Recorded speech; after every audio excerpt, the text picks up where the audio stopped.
Namaste and welcome to this exciting episode of Sathology Debunking Mythology। तो आज बहुत सारे हिस्टोरिकल चेंजेस हुए हैं, जैसे मैंने आपको पहले बताया था कल के एक वीडियो में कि किस तरह रशिया और यूएसए ने मिलकर यूक्रेन के युद्ध को रोकने की बात शुरू कर दी है। एप्स्टाइन फाइल्स के रिलीज होने के बाद जिसको ट्रम्प ने ऑर्डर किया, अब ट्रम्प के सिर से वो बोझ उतर गया है, क्योंकि उसके अंदर ज़्यादातर लोगों के जो नाम हैं, कल मैंने एक वीडियो में बताया था किसी चैनल पे, वो रिपब्लिकन्स नहीं है।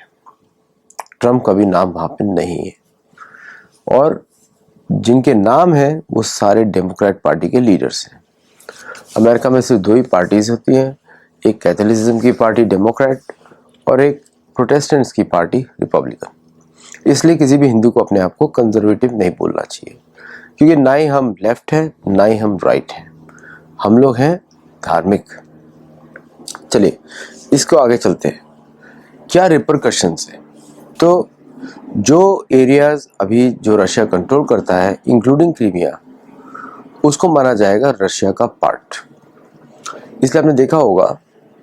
और दूसरा है, रशियन लैंग्वेज स्टेट लैंग्वेज होगी, और न्यू आर्म्स यूक्रेन नहीं खरीदेगा, अमेरिका भी सप्लाई नहीं करेगा, क्योंकि अमेरिका को किसी भी तरह से इस युद्ध से निकलना है। क्योंकि ये युद्ध इसीलिए था कि वर्ल्ड वॉर 3 को अवॉइड किया जाए। अब ये युद्ध समाप्ति की ओर आगे बढ़ेगा। यूक्रेन ने ऑब्वियसली रिजेक्ट कर दिया इसको, लेकिन यूक्रेन के पास कोई चारा नहीं है।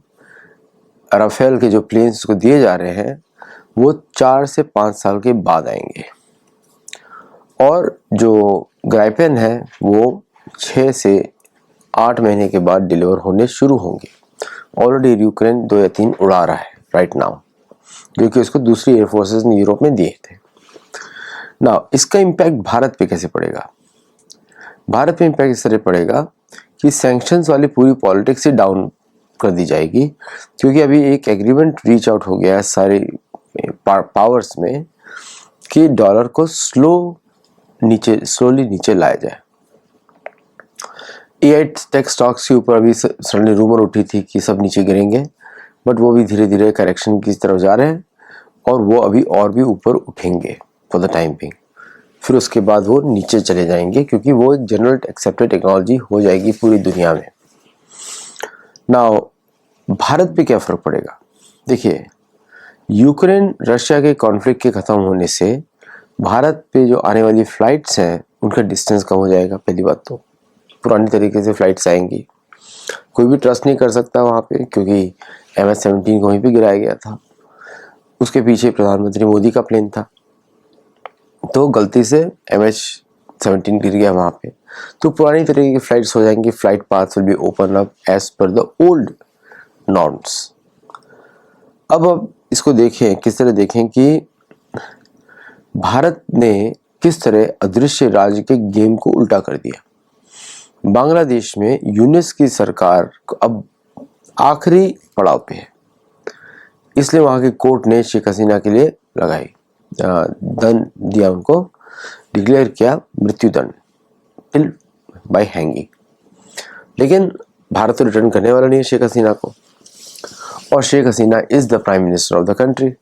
यूनुस तो केयरटेकर है, और वहाँ पे ऐसे प्रोटेस्ट खड़े हो गए जो प्रो डेमोक्रेसी है, प्रो जो इलेक्शन चाहते हैं, और उन्होंने अपने एक्शंस लेना शुरू कर दिया बांग्लादेश में।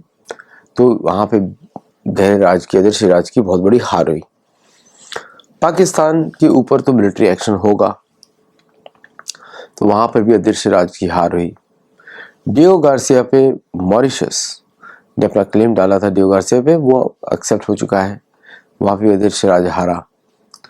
वेनेजुएला का युद्ध थम सा गया है, कोलंबिया पे युद्ध थम गया है, और मेक्सिको में युद्ध और थम गया है, क्योंकि क्लॉडिया शेनबॉम की पॉपुलैरिटी बढ़ चुकी है, तो और उसकी सिक्योरिटी भी बढ़ा दी गई है।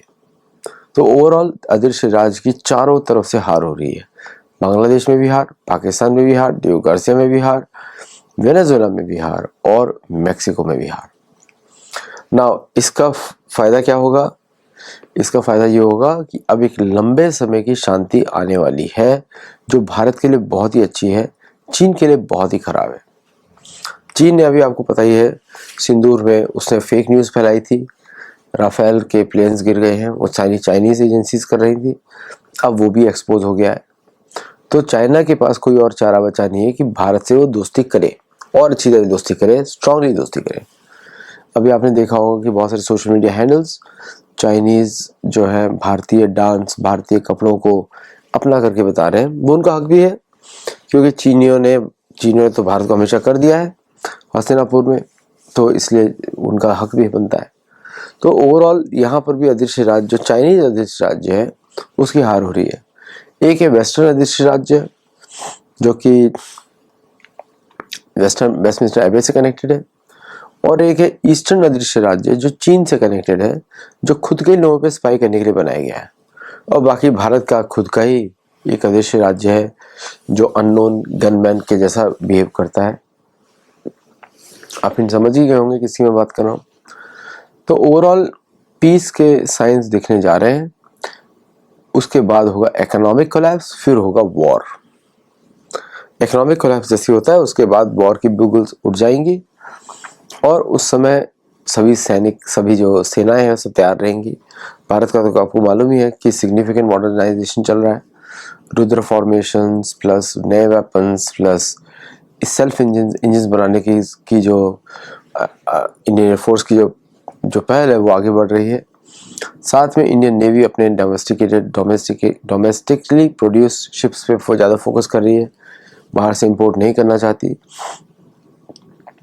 और जो आखिरी जो इंसिडेंट है कि ये जो बैंक ऑफ जापान ने अपना इंटरेस्ट रेट्स बढ़ाया, उसकी वजह से capital has become increase scarce, तो अमेरिका में इन्वेस्टमेंट रुक जाएंगे, जापानीज इन्वेस्टमेंट। एंड जैसे ही जापानीज इन्वेस्टमेंट रुकते हैं, अमेरिका का डाउनफॉल शुरू हो जाता है। हम लोग चाहते हैं कि ऐसा कुछ हो ना, लेकिन रिजर्व करेंसी स्टेटस तो बिल्कुल ही चला जाएगा, because reserve currency status is built on American dollar acceptability all over the world. But जिस तरह यूपीआई आगे आ रहा है, नॉन फिजिकल ट्रांजैक्शंस लोग कर रहे हैं, तो रिजर्व करेंसी प्रिंट करने की इतनी आवश्यकता है ही नहीं। मेरी दोनों बुक्स को आप पढ़ेंगे, Narad the making of A statesman, gold glory and God, इसमें मैंने जियो पॉलिटिक्स के विषय में बहुत सारी चीज़ें लिखी हैं और काफ़ी एक्यूरेट भी बैठ रही हैं सारी टाइमलाइन पे। ये जो प्राइम मिनिस्टर मोदी ने जो स्पीच दी, जो भारत के अंदर जो अलगाववादी हैं उनको पहले ख़त्म किया जाएगा, होम मिनिस्टर अमित शाह जी ने बोला कि जैसे ही भारत के अंदर के जितने भी नेटवर्क ख़त्म किए जाते हैं, इंक्लूडिंग उनके जो आका बैठे हैं टर्की में या फिर वो बैठे हैं बांग्लादेश में, उन सब पर भारत एक्शन लेगा। तो इसकी वजह से एक डर का माहौल भी है आतंकवादियों में, और आतंकवादी ढूंढ रहे हैं कोई जगह जहाँ पे छुप सकें। नेपाल बचा नहीं, बांग्लादेश बचा नहीं, Bhutan is the option which they considering, और साथ में म्यांमार भी नहीं बचा। सो नाउ भारत ने तो डिसाइड कर लिया है कि वो किसी भी तरह, ये जितने अजीत डोभाल का स्टेटमेंट भी है कि will take care of them, जहाँ भी होंगे will take care of them. और भारत की एजेंसीज ढूंढ रही है वो सारे मास्टरमाइंड्स, इंक्लूडिंग जो डॉक्टर्स थे और जो भी फलाफल यूनिवर्सिटी जो है, फलाफल यूनिवर्सिटी के भी लोगों को पकड़ा जाएगा। और फलाफल यूनिवर्सिटी के लोगों को साथ में आज तो जामिया मिल्लिया पे भी केस दायर हुआ है। तो इसका मतलब ये है कि ऑल राउंड अंदर से तोड़ फोड़ चल रही है जोर शोर की, और इस तोड़ फोड़ में जीतेगा सनातन धर्म। यूरोपियंस के पास ज़्यादा ऑप्शंस नहीं है। यूरोपियंस के पास जैसे ही यूक्रेन वॉर समाप्त होता है, Ukraine will go back to buying Russian energy, America will keep on supplying the arms and also the American oil refinery products, और भारत भी उनसे खरीद रहा है LPG gas which will use domestic consumption as well as industrial consumption. तो ये सब developments जो है दिखा रहा है कि मोदी जी के जो एक्शंस हैं, स्ट्रॉन्ग एक्शंस हैं, वो रीशेपिंग द दुनिया को रीशेप कर रहे हैं, the reshaping the global geopolitical landscape. और वो जब तक होगा नहीं तो भारत को शांति से आगे बढ़ने दिया नहीं जाएगा। इसलिए ये बहुत ज़रूरी है भारत के लिए कि वो इस चेंज का पार्ट रहे, इस चेंज से बाहर न जाए। तो this is what the Indian government is doing to ensure that the जो चेंज हो रहा है वो कंट्रोल्ड हो, ड्रास्टिक चेंज ना हो।